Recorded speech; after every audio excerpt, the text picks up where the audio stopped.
Je vous présente mon chien de thérapie, Zelda. Donc Zelda, c'est un Border Collie. Et on a commencé la formation pour la zoothérapie il y a 2 ans exactement.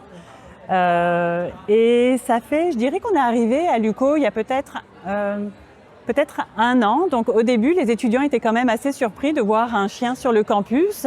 Il y avait toujours le moment un peu nouveau de un chien, parce que on s'attend pas à voir un chien sur un campus universitaire. Puis au fur et à mesure où les mois passent, les étudiants commencent à connaître son nom. Et on entend dans les couloirs « Ah, c'est Zelda, c'est Zelda ». Et souvent, je fais des blagues en disant « Zelda, c'est le nom de l'employé que tout le monde connaît ». Parce que tout le monde connaît son nom, il y a des posters d'elle partout ici à l'UQO, donc les étudiants sont toujours contents de la voir. Puis même quand on passe dans le corridor, parfois il y a des étudiants qui viennent lui dire allô, parfois pas, mais même l'étudiant qui vient pas lui dire bonjour, il est souriant, ça met de bonne humeur, ça vient comme, je sais pas, mettre de la joie dans le milieu de travail et d'études. Un chien de thérapie, c'est un chien qui a besoin, de manière évidente, d'aimer les gens, de vouloir aller au contact des personnes, de vouloir se faire caresser, mais c'est aussi un chien qui a besoin d'être calme. Donc on a beaucoup de chiens qui sont très très joyeux, j'appelle ça des chiens joyeux, mais qui vont sauter un peu plus par exemple, ou qui vont être un peu plus imprévisibles. Et ça, c'est des traits qu'on essaye chez les chiens là, qui sont comme ça, d'atténuer au maximum, parce qu'il faut que le chien il soit calme, parce qu'on va rencontrer toutes sortes de personnes quand on fait de la zoothérapie, des étudiants ou des personnes qui vont avoir un peu plus peur, qui vont vouloir dire allô, puis c'est un chien qui a un peu trop d'entre-gens. Là, ça peut lui faire peur, ça peut créer des contextes où et la personne et le chien là, peuvent avoir un peu peur, puis on essaye d'éviter ça. Donc c'est vraiment les 2 traits. Il faut que le chien soit calme, puis il faut qu'il aime les gens. Donc la formation pour les maîtres de chiens de thérapie, c'est la même que pour les chiens finalement, parce qu'on est formés en même temps. Ce qui se passe, c'est que quand le chien a 1 an et demi à peu près, on peut s'inscrire et là, l'animal est évalué par un organisme. Donc c'est une personne qui est un maître chien et plusieurs bénévoles qui sont là pour évaluer est-ce que le chien il est calme, est-ce que quand on le caresse il aime ça, est-ce que quand on le touche un peu fort, est-ce qu'il a des réactions un peu bizarres, est-ce qu'il grogne, est-ce que quand il y a du bruit il panique complètement, il veut partir. Donc ça, c'est la première évaluation. Si le chien il passe cette évaluation là à ce moment-là, moi et l'animal, là, on peut rentrer dans le programme, puis il va y avoir un petit cours en ligne qui dure à peu près 2 ou 3 mois, donc c'est une quinzaine de modules. Et à la suite de cet examen en ligne-là, il y a un examen, donc c'est un petit quiz. Et une fois que ça c'est fait, il y a une deuxième évaluation. Donc là, on retourne pour faire une deuxième évaluation qui ressemble à la première, mais c'est un peu plus compliqué. Donc là, il va y avoir de la nourriture. Comment est-ce que le chien réagit quand il y a de la nourriture? On introduit un autre chien. Est-ce qu'il est réactif aux autres chiens? Là, on a des gens qui font semblant d'être des enfants et qui sont quand même imprévisibles et qui font des gestes imprévisibles pour voir comment l'animal réagit. Et si le chien passe la deuxième évaluation, là, il y a l'examen final. Et là, c'est 17 stations. Donc là, c'est vraiment un contexte où il y a beaucoup de bénévoles qui sont chacun à une station. Et puis, c'est un environnement où on essaie de reproduire un peu le milieu hospitalier. Donc, des gens qui vont marcher avec des béquilles, des gens en fauteuil roulant. Donc là, il faut que le chien puisse justement suivre le fauteuil roulant, puis s'arrêter, puis caresser les gens. Et une fois que le chien passe cet examen-là, là, on peut le certifier. Et la certification est pour 1 an. Et tous les ans, le chien doit refaire cet examen-là. Et Zelda a son examen dimanche de nouveau, là, de recertification. Donc, mais c'est seulement la portion finale de l'examen. Donc, c'est quand même, au bout du compte, pour certifier un nouveau chien, je dirais que ça prend un bon 6 mois. Quand on est certifié, il faut savoir, c'est que le maître chien, elle évalue pas seulement le chien. Elle t'évalue toi aussi, donc la personne, de savoir quand le chien va réagir. Par exemple, Zelda, c'est un Border Collie, elle est très sensible au bruit. Donc, par exemple, quand on va être dans la station finalement où il y a beaucoup de bruit, le maître chien va regarder comment Zelda réagit au bruit, mais comment moi, est-ce que j'arrive à coacher Zelda, à me faire confiance pour passer au travers de cette peur-là. Une fois qu'elle est certifiée, il faut qu'elle travaille un minimum. Donc, on a des grilles à remplir, parce qu'ils veulent s'assurer que le chien, on passe beaucoup de temps, il passe beaucoup de temps à être formé, qu'il travaille suffisamment, qu'il va rencontrer suffisamment de personnes. Donc on veut attendre qu'ils aient 2 ans et que finalement leur comportement soit plus stable pour la réactivité, mais aussi pour, quand je parlais des chiens qui sont un peu plus joyeux, pour les chiens qui ont tendance à être très très excités, en général à partir de 2 ans, ils commencent à se détendre un peu plus là. Donc 2 ans, c'est vraiment l'âge minimum pour ces raisons-là. C'est moi qui prends le temps de l'entraîner. On nous donne des capsules vidéo, des choses qu'on doit suivre pour travailler avec les faiblesses de Zelda. Et quand on fait la première évaluation, le maître chien qui est là va nous donner des devoirs ou des choses sur lesquelles on doit travailler. Pour Zelda, elle était très sensible au bruit. Donc le maître chien justement m'a donné une façon de travailler, puis de travailler avec des petites treats aussi pour faire du renforcement positif quand il y a du bruit. Et puis aujourd'hui, Zelda est complètement désensibilisée au bruit. Elle peut dormir dans un environnement où il y a beaucoup de monde autour d'elle, puis elle est complètement insensible là, comme en ce moment. Il n'y a pas une... Mais c'est un très grand engagement. C'est du travail constant avec son chien. Il faut vraiment aimer travailler ce lien de confiance-là avec son chien. Vraiment. Ça a été pour moi, je ne veux pas dire un rêve, mais une grande aspiration de pouvoir redonner à la communauté avec de la zoothérapie et avec mon chien. Puis c'est les meilleures journées de travail. Les journées de travail où je peux venir avec Zelda, où je vois l'impact qu'elle a sur les étudiants. C'est bon pour moi, c'est bon pour les étudiants, puis c'est bon pour Zelda aussi. Donc, il y a beaucoup d'études qui se développent sur le sujet de la zoothérapie, notamment parce que le chien, il aide à la co-régulation. Donc, caresser un chien qui est chill, comme Zelda, et naturellement, ça fait redescendre le stress, ça fait redescendre la pression artérielle. Et il y a des études qui très clairement démontrent ça. Donc, il y a vraiment des grands bénéfices à caresser un animal, à être dans le moment présent.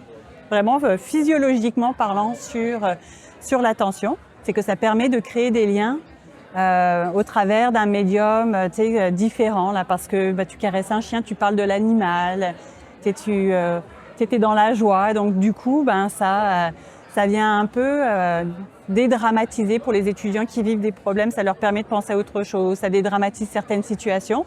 Puis nous, ça nous permet de faire le lien entre ce que peut vivre l'étudiant à ce moment-là et notre équipe de services psychosociaux. Il y a beaucoup de différents animaux qui sont adaptés à offrir de la zoothérapie. On a des lapins, des petits cochons d'Inde, certains chats. C'est certain que moi, je trouve que le chien est le meilleur animal pour offrir la zoothérapie. C'est juste quand le chien te regarde, qu'il a tout son regard et qu'il est avec toi dans ce moment-là, je crois que c'est quelque chose que le chien peut faire, que peut-être un lapin ou un cochon d'Inde peut moins faire. On a 7000 étudiants ici à l'UQO, donc plusieurs fois par semaine, je viens avec Zelda et Zelda s'en va à la rencontre des étudiants. Je dirais que par session, là, c'est des centaines et des centaines d'étudiants qui ont la chance de caresser Zelda. Nous, à l'UQO, on a choisi la zoothérapie parce que c'est innovateur. C'est quelque chose qui n'était pas, qu'on faisait pas à l'UQO, donc c'était un programme. Je ne veux pas dire qu'il était facile à mettre en place, mais qui était très accessible. Une séance typique de zoothérapie, on arrive sur le campus avec Zelda à 8h30 avant l'entrée dans les cours. Et là, on se balade dans les couloirs avec Zelda. Puis Zelda s'en va dire allô aux étudiants là, qui rentrent dans leurs cours. Donc je dirais que c'est vraiment ça. Et le gros morceau de la zoothérapie, c'est de 11h30 à 12h30 parce qu'il n'y a pas du tout de cours. C'est vraiment la pause lunch dédiée pour les étudiants. Et là, on a un petit espace où les étudiants viennent à sa rencontre, puis s'assoient avec moi, s'assoient avec Zelda, puis je parle un peu aux étudiants de savoir comment ça va leur cours, puis ils caressent Zelda, puis on parle de Zelda, on parle de leur chien souvent qu'ils ont à la maison. Puis les étudiants, parfois, ils vont rester 10-15 minutes, parfois 2 minutes, parfois 10 secondes. C'est vraiment comme ils le souhaitent. Puis on accueille toutes les interactions avec les étudiants, ça c'est sûr. Pour Zelda, quand on a commencé à faire de la zoothérapie, la façon dont elle réagissait, c'est qu'elle était peut-être un peu plus timide quand il y avait des plus gros groupes. Parce que les Border Collie ont tendance à être un peu conceptuels, là je fais des blagues, mais ils aiment bien contrôler leur environnement. Et là d'un coup, parce que c'est des chiens de berger, là d'un coup quand il y a beaucoup de monde, ça devient compliqué. Mais au fur et à mesure où on fait des visites, et c'est vraiment beaucoup habitué, donc elle est quand même très habituée maintenant à avoir du monde autour d'elle. Mais moi, je fais très attention, par exemple, que les gens, ou les étudiants, quand ils arrivent pour la caresser, ils se mettent à son niveau. Ça, pour elle, s'il y a un gros groupe, il faut que les gens ils soient vraiment à son niveau parce que sinon c'est intimidant pour elle.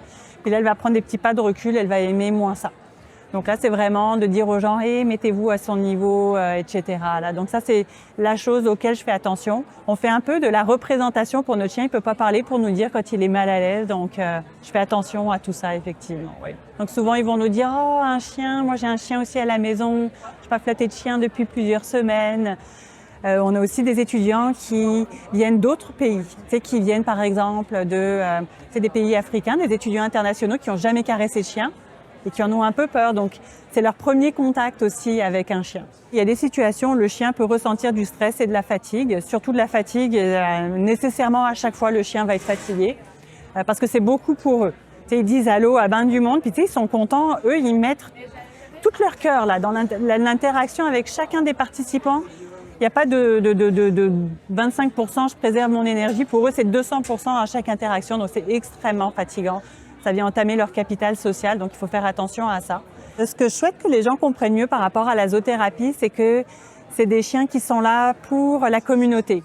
C'est pas un chien de service qu'on peut pas caresser, c'est vraiment un chien qui est là pour toute la communauté, qui est là pour le bien-être de tout le monde, puis que c'est des programmes qui sont extrêmement bien encadrés. La zoothérapie, elle est pratiquée dans des situations de groupe. Donc, par exemple, en ce moment, on a la semaine de bien-être ici à l'UQO. Donc, là, on va à la rencontre des étudiants, puis les étudiants peuvent venir la caresser. Mais la zoothérapie peut aussi être utilisée dans un contexte d'intervention individuelle. Donc, Zelda ne fait pas ça, mais d'autres chiens pourraient être amenés à le faire. Ou par exemple, un travailleur social pourrait avoir un chien qui est formé avec la même formation que Zelda, mais qui serait plus dans l'intervention individuelle avec la personne qui a besoin d'aide. Le plus important, c'est que c'est ça, c'est sécuritaire. C'est des chiens qui sont formés, évalués pour répondre à ces besoins-là et pour pouvoir être au contact des gens.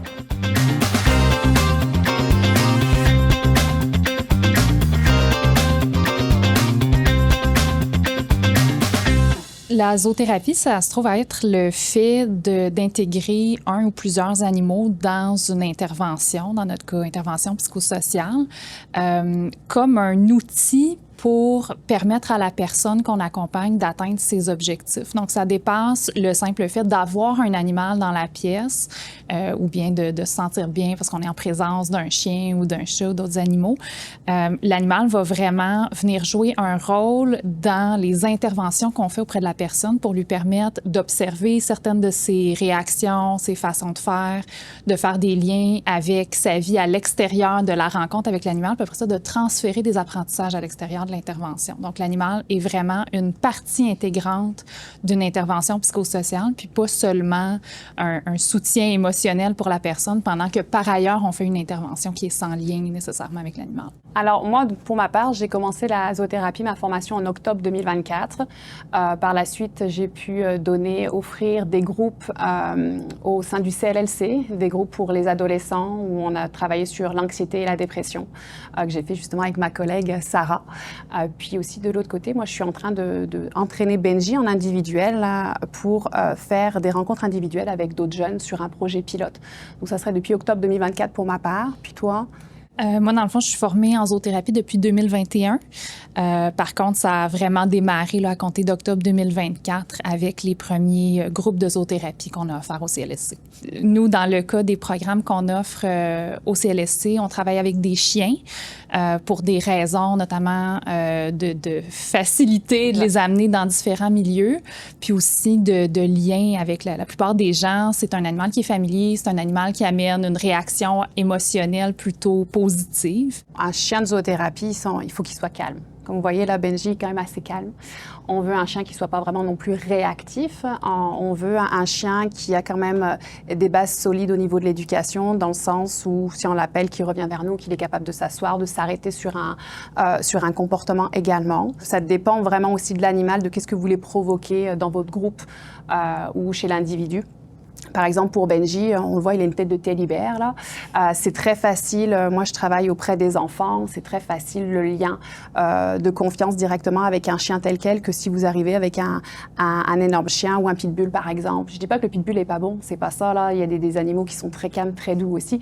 C'est juste que parfois, la première impression donne beaucoup. Je pense qu'il y a comme deux éléments qu'on recherche. Il y a la qualité du chien pour nos usagers, donc un chien qui est calme, qui est agréable à être autour, qui est doux, gentil, qui apprécie les gens pour que l'expérience pour l'usager soit positive.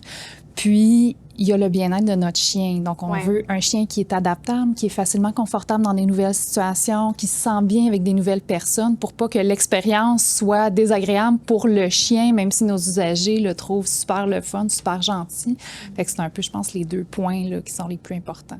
Puis, au niveau de nos chiens bénévoles, c'est différent parce que nos chiens bénévoles, ce sont des chiens qu'on nous prête pour les groupes. Ce n'est pas notre chien qui vit avec nous. Donc, l'éducation est différente dans le sens où on veut quand même, on s'attend que nos chiens bénévoles ont une éducation basique, j'ai envie de dire, de base. Puis également, ce qui est vraiment important, c'est le lien qui est entre l'intervenante et l'animal. Nous, ce qu'on a décidé de faire aussi avec ma collègue, c'est de certifier nos animaux avec une zoothérapeute extérieure. Parce qu'on pourrait certifier nos propres animaux en tant que zoothérapeute. Mais on peut se retrouver un petit peu biaisé, j'ai envie de dire, parce que ça reste nos animaux, là. Donc, on a fait ce choix-là de les certifier. Puis, à chaque année, on fait une évaluation aussi annuelle pour s'assurer qu'ils sont encore aptes pour leur petit travail d'éducateur canin, là. Comme zoothérapeute ou comme chien de zoothérapie, il n'y a pas de loi qui vient encadrer un strict minimum. Donc, en ce moment, c'est un petit peu un des enjeux en zoothérapie, c'est qu'on développe différentes façons de préparer nos animaux, de les sélectionner, mais c'est un petit peu flou. Donc, dans notre cas, on a établi un certain protocole qui inclut évidemment l'éducation de base, la socialisation de base, toute l'habituation au lieu, l'expérimentation avec différentes personnes, une évaluation avec une comportementaliste canine qui vient reproduire certaines situations qui pourraient se produire là, dans les interventions. Mais ça pourrait varier. D'autres personnes pourraient avoir des protocoles plus sévères ou moins sévères que le nôtre parce qu'il n'y a pas de règles à ce sujet-là. Par exemple, je vous donne des exemples avec nos jeunes.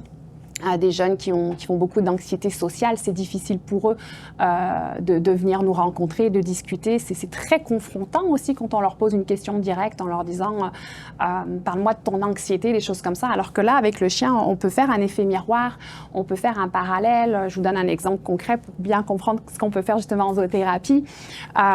Benji, quand vous l'observez la première fois que vous le voyez, il peut être un peu anxieux, il ne vous connaît pas trop, il va prendre un temps, il va vous observer.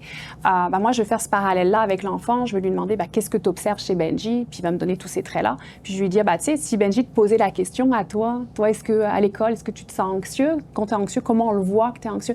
Puis il va dire, tu sais, je suis un peu comme Benji, moi j'observe aussi, je me mets en retrait. Donc on fait vraiment des parallèles, on fait vraiment un effet miroir, des choses qu'on peut utiliser avec l'animal, qu'on ne pourrait pas le faire en thérapie traditionnelle. Mais quand on leur dit il y a un chien, puis à chaque fois qu'on leur dit il y a un nouveau chien qui vient la semaine d'après, là, ça suscite l'intérêt, ça suscite la motivation. Puis honnêtement, c'est quand même rare qu'ils loupent, qu'ils ratent une rencontre de groupe. Toute race de chiens pourrait être utilisée. Dans mon cas, je travaille avec des chiens de bénévoles, donc des chiens très diversifiés. J'ai un Golden Retriever, j'ai un petit Basset vendéen, donc un petit chien saucisse. Mais j'ai aussi un gros canet corso, donc un chien qui est plus de type molosse, très imposant, très grand chien, la gueule carrée. Je pense que ce qui est important, c'est d'une part de vraiment sélectionner au niveau du tempérament puis des habiletés du chien. Dans le cas de Taku, notre canet corso, on l'utilise pour travailler sur les perceptions. Donc, c'est intentionnellement que je vais chercher un chien qui peut peut-être susciter des pensées un petit peu plus négatives, un peu plus prudentes, peut-être une certaine anxiété chez certaines personnes, pour servir mon objectif thérapeutique. Donc, il y a des réactions, c'est exact. Il n'y a pas de bon ou mauvais choix. C'est vraiment au niveau de notre habileté professionnelle, comme zoothérapeute, comme intervenant, de choisir sciemment le chien, puis comment on va l'intégrer dans l'intervention. On travaille avec la jeunesse de 7 à 17 ans. Donc, cette clientèle-là, on a fait des groupes plus pour les adolescents. Moi, avec l'individuel, je vais faire avec un peu les plus jeunes également, mais aussi les ados. Donc, on a aussi les personnes âgées. Vous pouvez aussi faire de la zoothérapie avec les personnes âgées. Ça travaille la motricité, par exemple, lancer une balle, la mémoire, se rappeler d'un souvenir que vous avez eu avec votre chien, par exemple. On a aussi un merveilleux programme aussi au CLLC en santé mentale adulte. Je pense que c'est pas assez connu, malheureusement, pas assez instauré, j'ai envie de dire, dans tous les milieux, puis ça devrait, là. Dans notre cas, les services qu'on offre actuellement, c'est donc des services de groupe en zoothérapie. Donc, on a ciblé les deux problématiques qui reviennent le plus fréquemment dans nos services pour avoir un certain volume, donc les problématiques d'anxiété puis les symptômes dépressifs. Si on voit que l'animal devient un tel intérêt puis une telle distraction que la personne n'est plus en mesure de parler de ses objectifs psychosociaux, mais peut-être qu'à ce moment-là, la zoothérapie n'est pas l'approche indiquée pour elle. Ceci dit, en termes de la clientèle, les problématiques qu'on adresse, les objectifs qu'on poursuit, votre créativité de zoothérapeute est la seule limite. Donc, dans nos groupes en zoothérapie avec les jeunes, on débute toujours par les cartes d'Itavi, une petite activité brise-glace. Donc, le chien, pendant ce temps-là, fait le tour. Ils ont le temps de faire connaissance avec le chien. Puis, d'Itavi, en fait, c'est des questions un peu de réflexion ou des questions sur soi qui permettent aux jeunes, progressivement, au fil des rencontres, de commencer à se connaître davantage puis à se révéler un peu aux autres.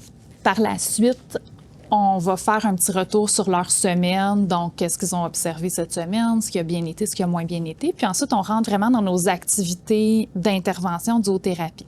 Donc, on va avoir une ou deux activités en interaction avec le chien. J'ai celle-ci, par exemple, là, sur les habitudes de vie, où on va remettre donc différents objets qui appartiennent au chien. Donc, j'ai ici, regarde, la Benji est intéressée, la là. brosse, la balle, Si on lance la balle, là, j'ai peur que Benji parte, là. le coupe-griffe. Et on va demander aux jeunes de classer les objets selon ce qui est positif ou négatif. Donc, souvent, ils commencent avec ce qui est agréable. OK, bien, la balle, il aime ça, donc c'est positif. Quand on arrive à des choses comme le coupe-griffe ou son carnet de vaccination, là, souvent, il commence à y avoir des échanges dans le groupe. OK, bien, c'est bon pour lui, mais en même temps, il n'aime pas ça. Donc, est-ce que positif, ça veut dire bon pour moi ou ça veut dire j'aime ça ou finalement, il y a plus de catégories que ça? Par la suite, on conclut toujours avec un petit retour sur la rencontre, ce qu'ils ont apprécié, moins apprécié, avec quoi ils repartent, puis un défi pour la semaine. Donc, on leur demande de mettre en pratique une des stratégies, un des moyens qu'on a travaillé pendant la rencontre. Puis en individuel, c'est un petit peu la même chose, sauf que là, on est juste une personne, un jeune et puis le chien. Ce qui est intéressant dans l'individuel, c'est qu'on travaille vraiment au rythme du jeune. Souvent, c'est des jeunes qui ont plus de difficultés d'être socialement entourés d'autres jeunes. Donc là, ça va être vraiment plus personnalisé, la rencontre. Ça va vraiment dépendre de qu'est-ce qui va m'apporter sur place. Est-ce qu'il y a eu une problématique qu'il y a eu à l'école, un conflit qu'il y a eu à la maison. Puis en fonction de ça, on va regarder quelle activité on va faire, autant avec Benji qu'avec le jeune. On l'a vu d'ailleurs dans des groupes qu'à la fin, on avait une gang de jeunes filles qui à la fin se sont échangées les Snapchats, qui sont restées amies. Puis c'est vraiment beau à voir justement ces liens qui se créent entre les adolescents parce qu'ils arrivent, ils sont un peu, on va dire, effrayés aussi d'arriver en thérapie avec deux intervenants qu'ils ne connaissent pas. Puis au final, il y a des beaux liens d'amitié qui se créent. Donc c'est vrai que le social, on n'y pense pas, mais c'est vraiment quelque chose qui se travaille énormément en zoothérapie, en tout cas spécialement dans les groupes là. Il y a quelque chose au niveau du volume aussi. Nous, on travaille des semaines de 35-40 heures. Nos chiens ne travaillent pas des semaines de 35-40 heures, jamais, jamais. Donc là, gérer là, dans notre semaine combien d'interventions le chien va faire en zoothérapie. Ça ne sera jamais toute la semaine. Non. Puis ça peut être des semaines où il va faire peut-être 3 jours par semaine, puis la semaine d'après, il filera un peu moins. C'est un peu comme un individu, j'ai envie de dire. Là. On va prendre le pouls de l'animal aussi dès le matin. Là, c'est important de voir. Là. Puis en fonction de ça, on s'ajuste.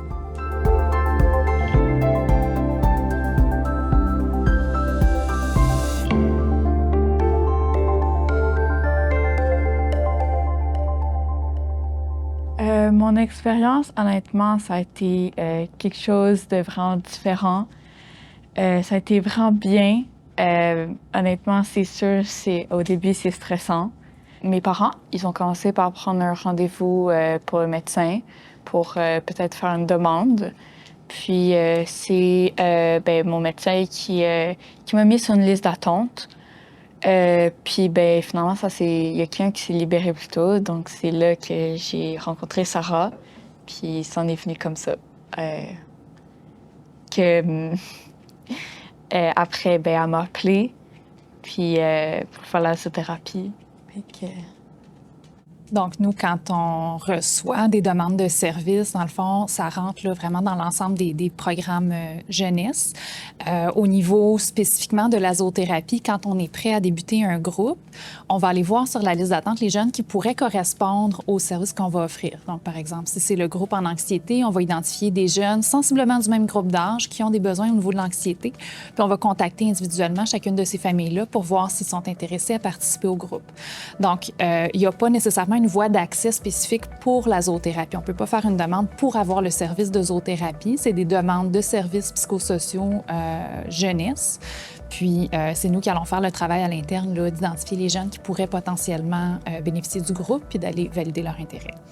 Pour la première fois, j'ai participé à un groupe de thérapie avec d'autres gens comme moi, des adolescents en difficulté, pas en difficulté, qui ont de l'anxiété, je veux dire. Ça a été vraiment formidable, une expérience particulière que j'aimerais refaire. Ça m'a beaucoup aidé, surtout avec les animaux. Les chiens, c'est, comme j'ai dit, c'est particulier. C'est sûr, on fait pas ça tous les jours. Avec aussi des gens qui sont comme moi, qui ont des besoins. C'est sûr, j'ai préféré avec un chien qu'avec juste une personne. C'est sûr, ça rend plus de bonne humeur. Je trouve que ça l'aide à se concentrer, vraiment. Je le recommanderais à vraiment n'importe qui pour toutes les personnes qui en ont besoin. Même une personne qui va super bien, ça peut toujours continuer à mieux aider encore. Honnêtement, je pense dans mon groupe, dans notre groupe, ça a aidé tout le monde. Honnêtement, oui, c'est sûr, je le recommanderais à tout le monde. Des amis, la famille, vraiment, tout le monde.